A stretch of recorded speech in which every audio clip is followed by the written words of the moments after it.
Um instantezinho aí, mesmo sentado, você não precisa ficar em pé, pode se assentar aí. Durante o louvor aqui, durante o início do culto, ali bem no início do culto, veio até mim o nome de uma pessoa, de um irmão nosso, que recebeu aí, nesses últimos instantes, aí, últimas horas, aí, um diagnóstico com relação a uma doença. E eu gostaria de investir um tempo, não consegui passar o nome dele para o Arthur, no momento que o Arthur ia fazer a libertação.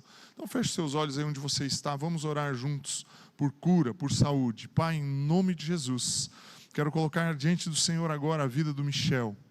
Pai, essa doença eu declaro a você, câncer, seque agora em nome de Jesus. Não há nenhum tipo de poder em você. Nós declaramos agora, saia desse corpo em nome de Jesus.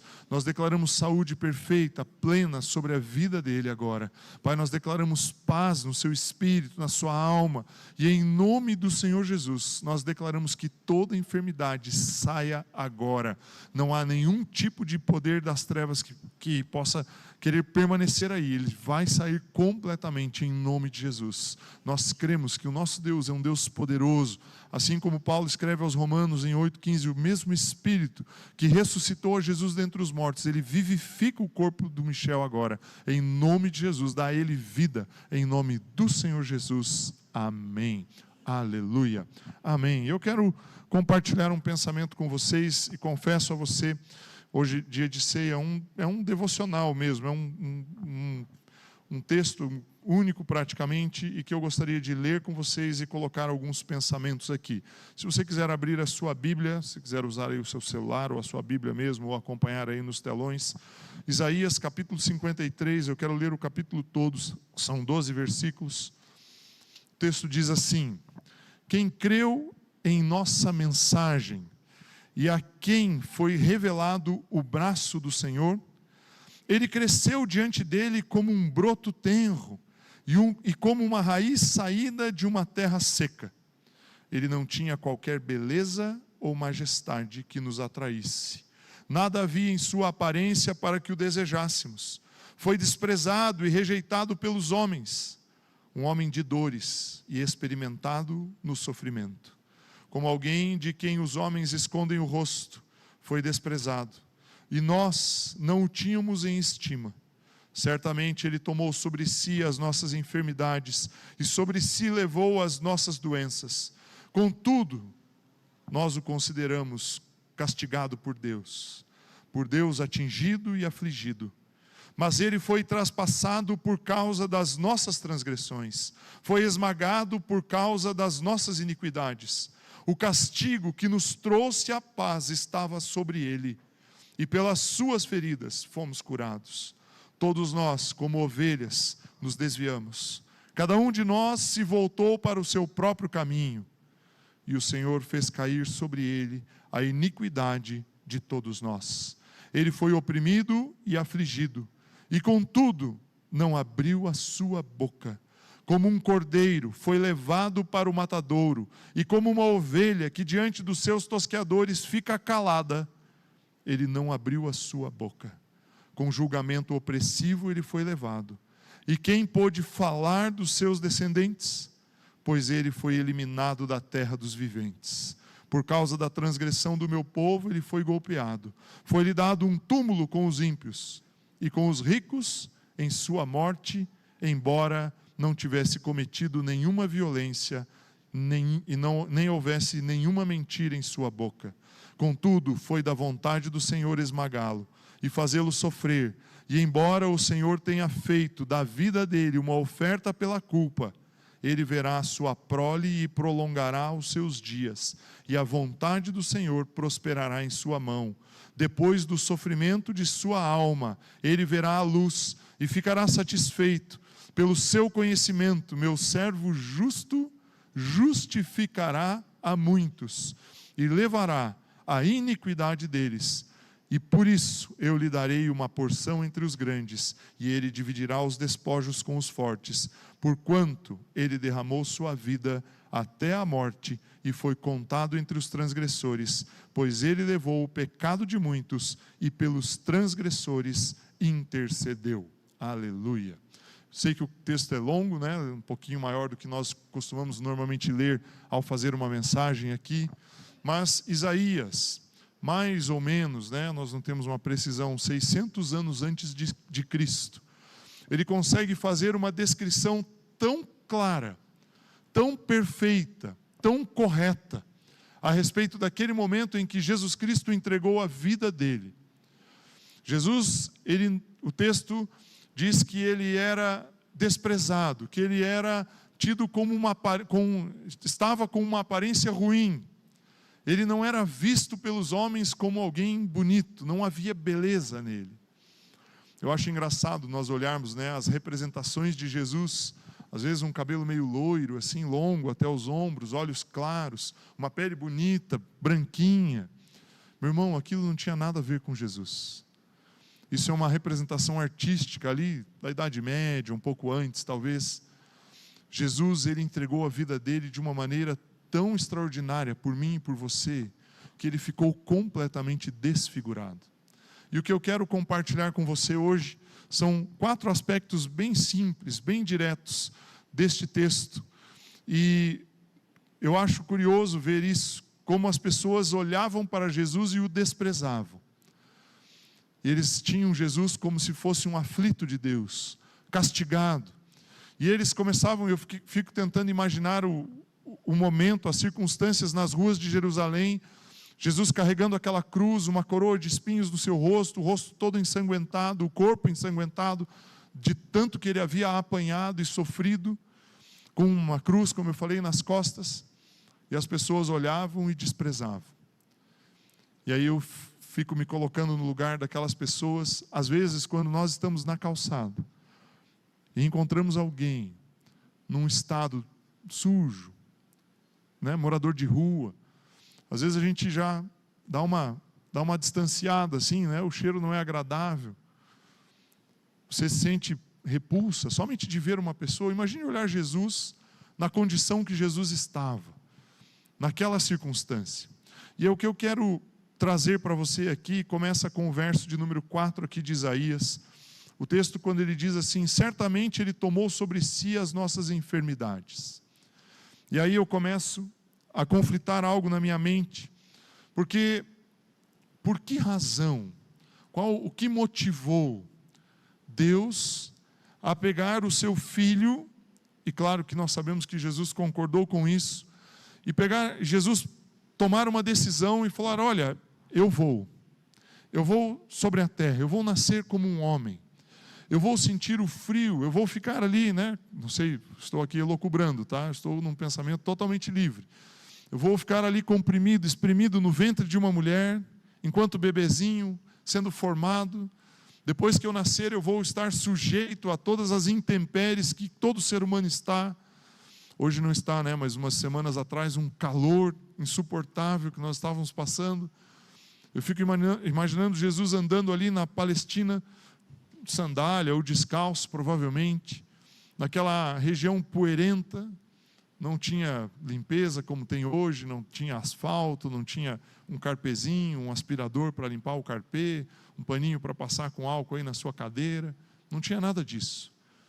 Jesus passou fome, sofreu fome. Lucas capítulo 4 fala que quando ele jejuou no deserto, ele passou fome, ele sentiu fome. Jesus chorou ao ver Lázaro morto, chegar ali diante daquela tumba.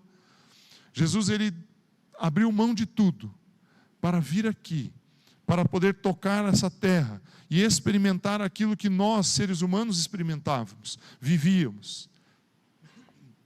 E eu acho curioso a palavra enfermidade, porque quando você lê enfermidade, dá uma impressão que é uma doença. Nós acabamos de orar aqui por uma situação de um câncer.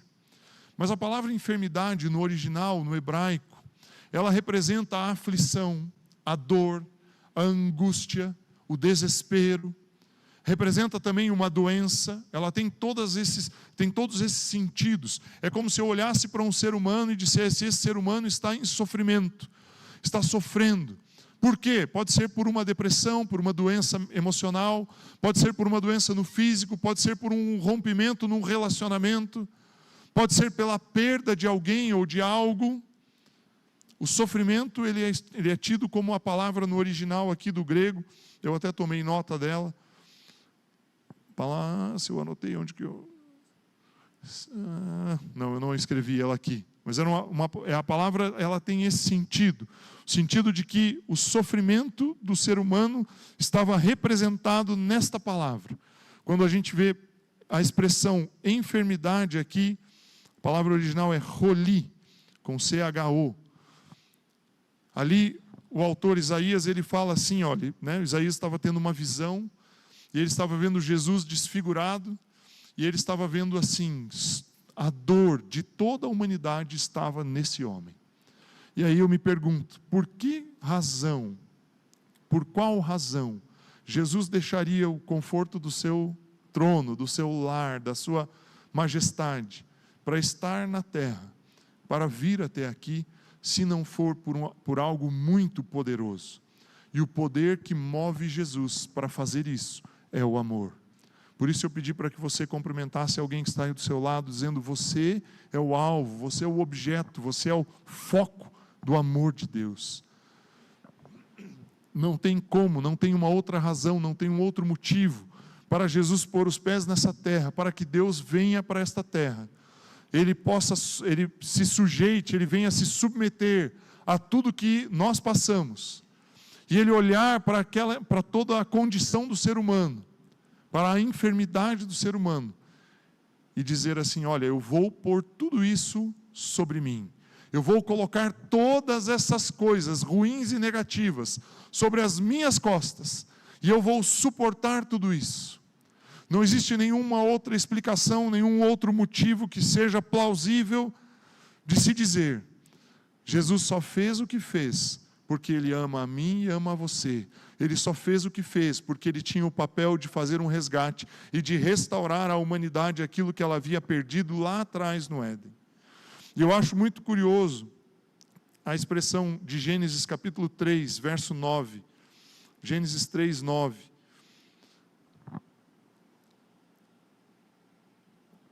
Você sabe que aqui, nesse momento, o homem e a mulher já tinham tomado do fruto da árvore do conhecimento do bem e do mal. Eles já tinham ouvido a voz do Senhor, eles já tinham sentido e passado por uma circunstância de vergonha, e eles já tinham se escondido de Deus. Tudo isso está relatado aí antes do versículo, nos versículos de 1 a 8 aí. E aí chega o versículo 9, e o texto diz assim: mas o Senhor Deus chamou o homem, perguntando: onde está você? Meu irmão, Deus tinha uma convicção plena. É claro que Ele tinha conhecimento, Ele tinha na sua onisciência. Ele sabia o que Adão e Eva tinham feito. Ele sabia que aquele casal, que Ele havia dado uma recomendação, uma instrução: olha, não vá ali, não coma daquilo ali, aquele pedacinho ali, aquilo ali você não pode tomar para você. Ele sabia que o homem tinha desobedecido, ele tinha certeza disso. Mas mesmo assim, o texto diz que ele desce no jardim, ele anda pelo jardim, e mais do que isso, ele chama o homem. Para mim, Gênesis 3:9 é a representação mais compacta do amor de Deus. Porque Ele não exigiu que Adão fizesse absolutamente nada, Ele não exigiu que Eva fizesse absolutamente nada. Ele desce e Ele vai ali e fala: onde você está? Aonde você se escondeu? Aonde você se enfiou? Na verdade, Ele estava falando a respeito da posição. Adão tinha perdido a sua posição por ter desobedecido, por ter infringido uma determinação de Deus. Não vou entrar aqui no conceito e no tema da posição, mas o que eu quero expressar para você é que a iniciativa de buscar o homem, ela desde o Gênesis, desde lá do início, desde o Éden, ela sempre partiu de Deus. Por isso que Jesus, Ele toma tudo que Ele tem, como diz lá em Filipenses, né? E Ele abre mão de tudo, e Ele se humilha, e Ele desce, e Ele se torna homem, e Ele pega toda a enfermidade da humanidade e coloca sobre a vida dele, por amor, exclusivamente por amor. Se você está aqui sentado, participando deste momento, deste culto, se você está conectado, nos assistindo aí remotamente, é porque você um dia foi atingido, foi alcançado por esse amor. Jesus, ele abriu mão de tudo, ele se esvaziou de tudo. O texto de Filipenses diz isso, ele se esvaziou, porque ele nos ama, de tal maneira que ele veio até a terra.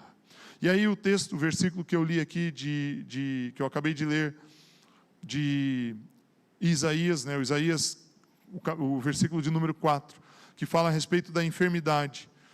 Esse texto ele fala também sobre as doenças do ser humano. E essa palavra doenças, ele se refere exatamente a todo tipo de patologia, todo tipo de doença que poderia acontecer com o ser humano. E aí ele fala, certamente tomou sobre si as nossas enfermidades, as nossas doenças, as nossas dores, tudo aquilo que o ser humano tinha de negativo, Jesus colocou sobre ele. E aí vem a pergunta, a segunda pergunta que eu tenho para mim mesmo aqui, por isso que eu falei que tinha um cunho meio de devocional. Primeiro, por que Jesus fez isso? Porque Ele te ama, meu irmão. Se você tem dúvida, se você em algum momento acha que Deus não ama você, eu quero dizer para você pegar essa dúvida e se livrar dela, jogar ela fora, jogar ela no lixo, porque Ele te ama de uma maneira incondicional. Talvez você esteja associando o amor de Deus com circunstâncias da sua vida, mas o amor de Deus ele vai muito além, ele é muito maior do que qualquer circunstância da sua vida. E a expressão do amor de Deus no envio de Jesus é para tratar com o problema do pecado do homem, para tirar o homem do pecado, para tirar o homem dessa condição que o separava de Deus. O próprio Isaías, alguns capítulos à frente, aí, se não me engano, no capítulo 59, ele diz que o que nos separa de Deus são as nossas transgressões, as nossas iniquidades. Mas em Jesus, nós conseguimos alcançar essa liberdade, essa libertação.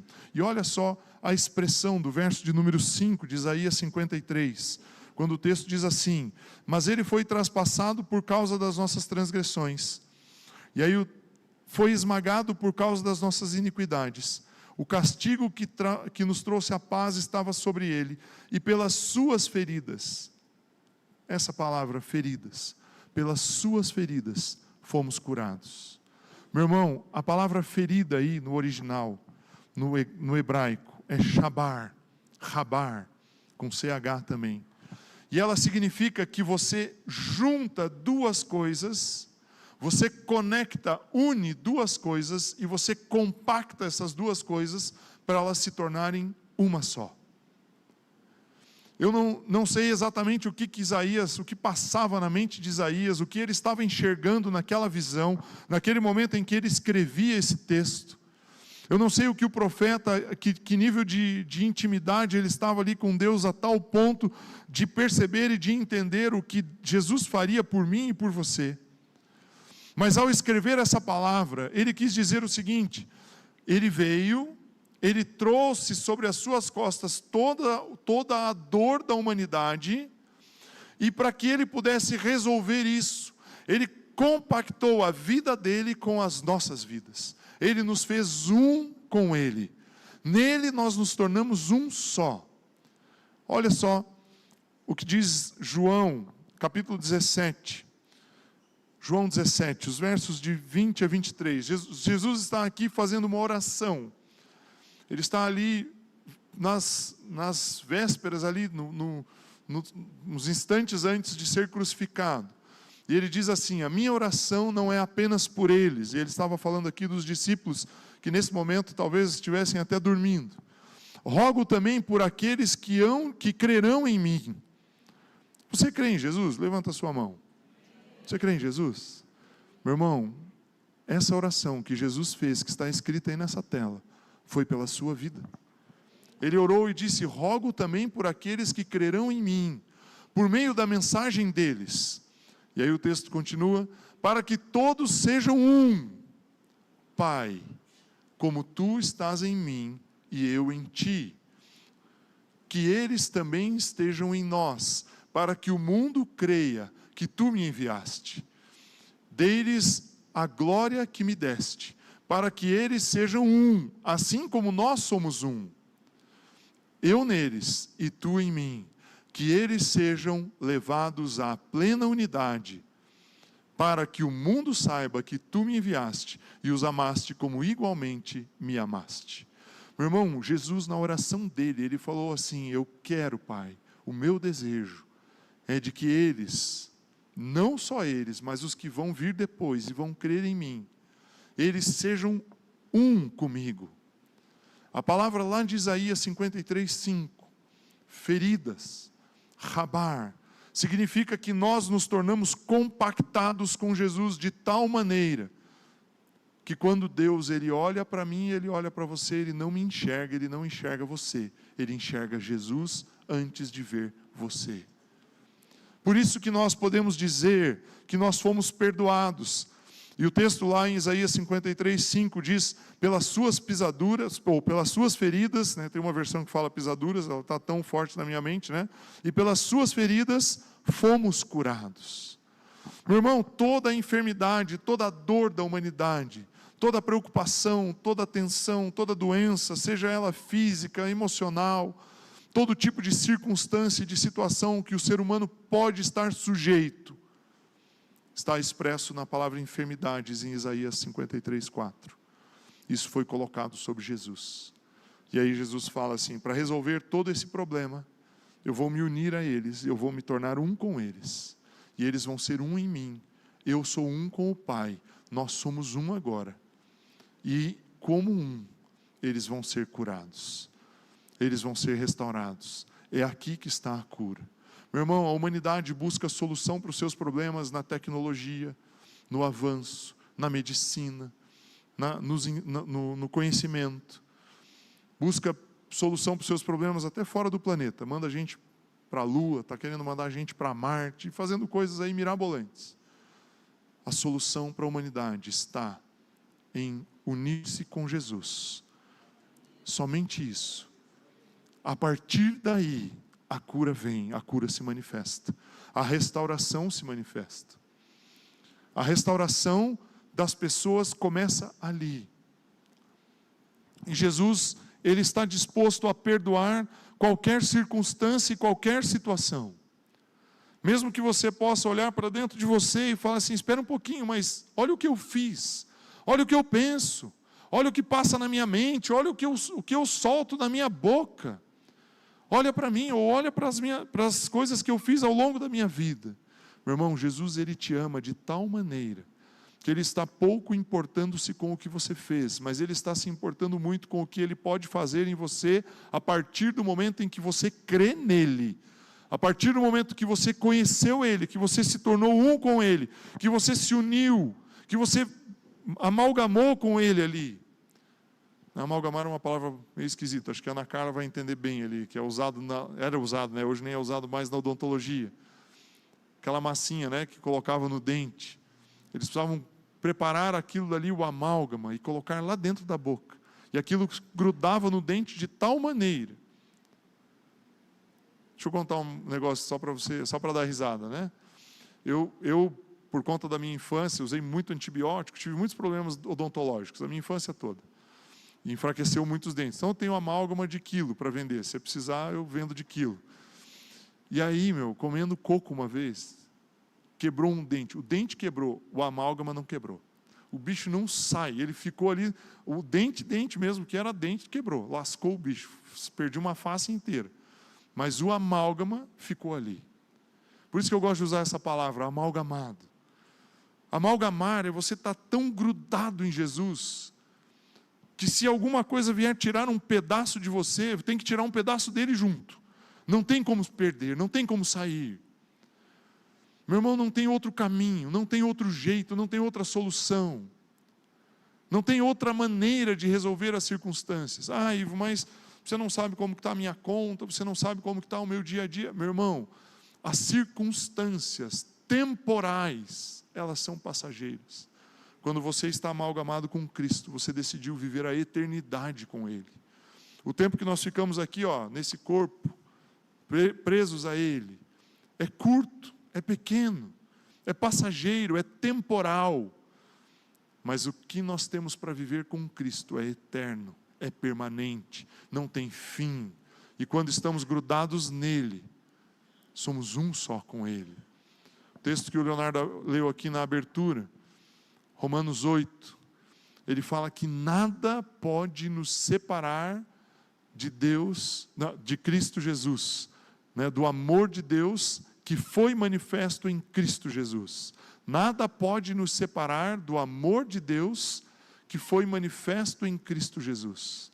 Se você é um com Ele, não tem quem te separe. Não existe como separar de Deus. Nós precisamos ter essa consciência. A cada dia mais nós precisamos avançar nisso, nesse entendimento, nessa compreensão. E aí vem o meu último ponto aqui. Eu nem explanei assim com muita clareza para você quais eles eram. Mas os versos 10 e 11 do texto. De Isaías 53. Diz assim: contudo, foi da vontade do Senhor esmagá-lo e fazê-lo sofrer. E embora o Senhor tenha feito da vida dele uma oferta pela culpa, e aqui essa expressão, ele, eu vou trocar o ele aqui por Jesus, porque nós sabemos que Isaías estava falando a respeito de Jesus. Jesus verá a sua prole, ou verá a sua posteridade, verá a sua descendência, e prolongará os seus dias, e a vontade do Senhor prosperará em sua mão. Meu irmão, eu estou pensando aqui como é que eu explico para você. Quando o texto diz assim, e ele verá a sua posteridade, verá a sua prole, ele estava dizendo que ele viu você, porque você é a descendência do que Jesus fez na cruz. Você é a consequência do que aconteceu com Jesus naquele momento. Jesus, ele se tornou uma semente plantada sobre a terra, colocada num túmulo, como se fosse enterrado ali. E no momento em que ele ressuscita e ele passa a transformar toda a circunstância que vem depois dele. Todos nós que cremos nele, João capítulo 1, 12, todos aqueles que o receberam, deu-lhes o direito, deu-lhes o poder de serem feitos filhos de Deus. Isso não é algo que veio da carne, não veio de vontade humana, mas veio de Deus. João 1, 12, 13. Meu irmão, Jesus, ele olhou para você. Ele olhou e ele falou, um dia o nonato vai estar ali sentadinho, vai ouvir a minha verdade, vai aceitar aquilo que eu fiz por ele, vai crer em mim, e ele é meu filho. Assim a Andréia, a Rosana, o Marco Filho, a Ana Carla, o Vili, qualquer um de vocês aqui. Meu irmão, Jesus, ele olhou para mim e para você, e ele falou, vale a pena eu entregar a minha vida naquela cruz. Eu vou estar fazendo algo aqui, eu vou estar afligido. O texto, ele diz isso, verso 10, contudo, foi da vontade do Senhor esmagá-lo e fazê-lo sofrer. E embora o Senhor tenha feito da vida dele uma oferta pela culpa, ele verá a sua posteridade, verá a sua prole e prolongará os seus dias. Sabe como que Jesus prolonga os dias dele? A cada momento na face da terra que uma pessoa aceita Jesus Cristo, ele está prolongando os dias dele sobre a terra. Meu irmão, quando você aceitou Jesus, Jesus olhou para você e falou, valeu a pena. Quando uma pessoa aceita Jesus, quando você conversa com ela, ela abre o seu coração, ele fala, valeu a pena. Ele fala, eu faria de novo, se precisasse fazer, faria de novo, não é necessário. Agora o que eu quero que você entenda, para nós finalizarmos aqui, é que o que Jesus fez, ele fez de uma maneira perfeita e completa. Não existe nada, absolutamente nada que você possa realizar para compensar ou para conseguir algo de Deus. Nada, não existe nada que o ser humano pode fazer.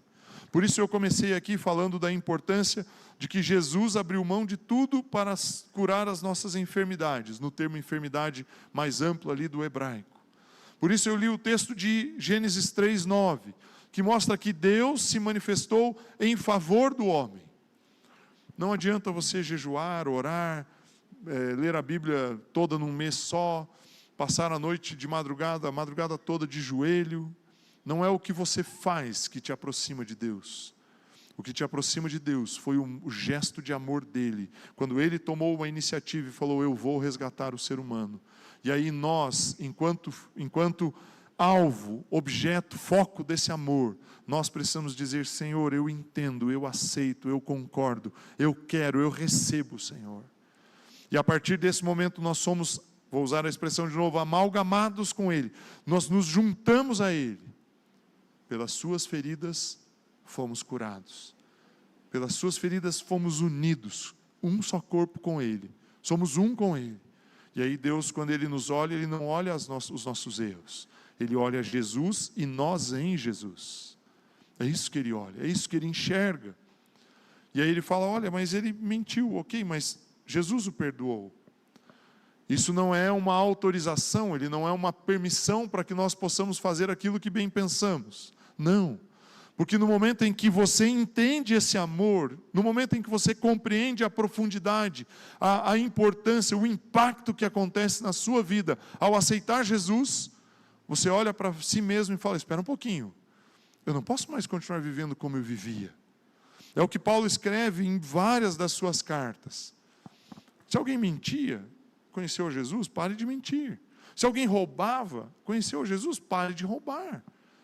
Porque Paulo tinha um entendimento claro de que no momento em que nós temos o contato com a graça, com o favor de Deus, com o tamanho daquilo que Deus fez por mim e por você, Deus olha e fala: não tem como, eu não vou mais viver a vida como eu vivia antes. O que muda as nossas vidas, meu irmão, não é o esforço que você aplica para mudá-la. O que muda as nossas vidas é o entendimento que você tem de quem você é em Cristo Jesus. De você olhar e falar: espera um pouquinho, eu sou um com Jesus. Se eu sou um com Ele, quando eu minto, eu estou fazendo dele um mentiroso. Você entende a diferença? Mas quando você se posiciona e você dá ordem no reino espiritual, você está junto com Ele, um com Ele, para fazer isso. Meu irmão, o que muda as nossas vidas é o entendimento da importância que existe de Cristo estar em nós. O que muda não é o quanto você se esforça, acordar 4 horas da manhã, ler a Bíblia 2 horas todo dia. O esforço não muda a sua vida. O que muda é o entendimento, é aceitar a Cristo Jesus e entender que Ele é um comigo, é um contigo, nós somos um nele. Isso é o que muda. E aí então, o verso de número 11, ele diz assim: depois do sofrimento, se os irmãos do louvor quiserem subir por gentileza, depois do sofrimento de sua alma, ele verá a luz e ficará satisfeito. Pelo seu conhecimento, meu servo justo justificará a muitos. Meu irmão, pelo seu conhecimento, meu servo justo justificará a muitos. Jesus é justo, sim ou não? Jesus é justo. E o texto de Isaías diz que Ele, enquanto justo, justifica a muitos. Se você quer justiça na sua vida, não pense na justiça humana, não pense na estrutura do Suprema Corte, desembargadores, tribunal tal, instância tal, né, toda a estrutura, né, o juiz da primeira instância, os advogados, não pense nessa estrutura. Nós fazemos a maior confusão na nossa mente quando misturamos essas coisas. A justiça de Deus, ela existe. A justiça de Deus, ela existe para reconciliar o homem com Deus. E ela foi feita em Cristo Jesus. Jesus é a justiça de Deus. E essa justiça, ela se estende a mim e a você, através dele. E o texto, eu vou ler mais uma vez aqui. Pelo seu conhecimento, Isaías 53, 11, a parte final do versículo. Meu servo justo justificará a muitos e levará a iniquidade deles. Se você quer o perdão, aceite a Jesus. Aceitar a Jesus faz de você filho de Deus. E aí você passa a ser visto por Deus como justo. Ah, mas a pessoa aceitou Jesus, continua ainda cometendo alguns erros, alguns problemas. Sim, o Espírito Santo vai entrar na vida dessa pessoa e vai transformá-la, mas por aquilo que ela aceitou, não por aquilo que ela faz. A estrutura, nossa estrutura, nosso modelo mental, ele está muito atrelado àquilo que nós enxergamos, àquilo que nós vemos. E a minha mudança do meu físico, ela acontece dependendo daquilo que eu faço. Então, se eu faço uma dieta restritiva, de calorias, baixo lá o meu peso, né, faço exercícios, eu mudo o meu físico. né? Diminuo minha barriga, difícil, né? Mas dá para tentar, né? Diminuo o meu peso, aumento minha massa muscular. Então aquilo que eu faço reflete no meu corpo. Mas espiritualmente não é assim que funciona. Espiritualmente não é o que eu faço que vai refletir na minha vida espiritual. Espiritualmente é como eu creio, como eu aceitei a Jesus, o como eu entendo a minha vida nele e o quanto isso transforma a minha vida. Aí sim, a minha mudança acontece de dentro para fora, não de fora para dentro. A mudança não vem a partir daquilo que eu faço e depois eu mudo lá dentro. Não. A mudança vem daquilo que eu creio e a partir da minha fé, da aplicação da minha fé em Jesus, que é o justo, que justifica. Aí sim eu alcanço justiça. A mudança ela vem a partir daquilo que eu creio, de como eu creio. Meu irmão, o que eu quis hoje explanar aqui para vocês, por ser um dia de ceia especialmente, é para que você entenda que Jesus ele te ama acima de tudo, acima de qualquer coisa. O amor dele é imenso, não tem como medir. E você é o alvo desse amor, você é o foco desse amor. Você é onde Jesus projeta o amor dele. Segundo aspecto que eu gostaria que você saísse daqui com muita clareza. Todas as suas dificuldades, todos os seus problemas, todas as suas lutas estão sobre ele. Jesus ele diz assim, que se você quer usufruir de paz, busque nele. Eu sou manso e humilde, o meu jugo, o meu fardo é leve. Busque nele, deposite sobre ele. Ele quer dar essa paz, esse descanso a nós. E o terceiro aspecto que eu quis comentar aqui com você é que ele justificou você. Não é você que se justifica. Não é você que precisa se explicar com Deus. Você precisa olhar para Jesus, se arrepender daquilo que você fez, olhar para Ele e falar: Senhor, eu me arrependo, eu mudei o meu comportamento, eu mudei a minha atitude, eu creio no Senhor, eu te recebo, e o Senhor em mim vai causar uma transformação. A transformação só pode ser vista, só pode ser verdadeira, realizada, se ela vem de dentro para fora. E para ela vir de dentro para fora, Jesus precisa entrar primeiro. E aí nós nos tornamos um com Ele.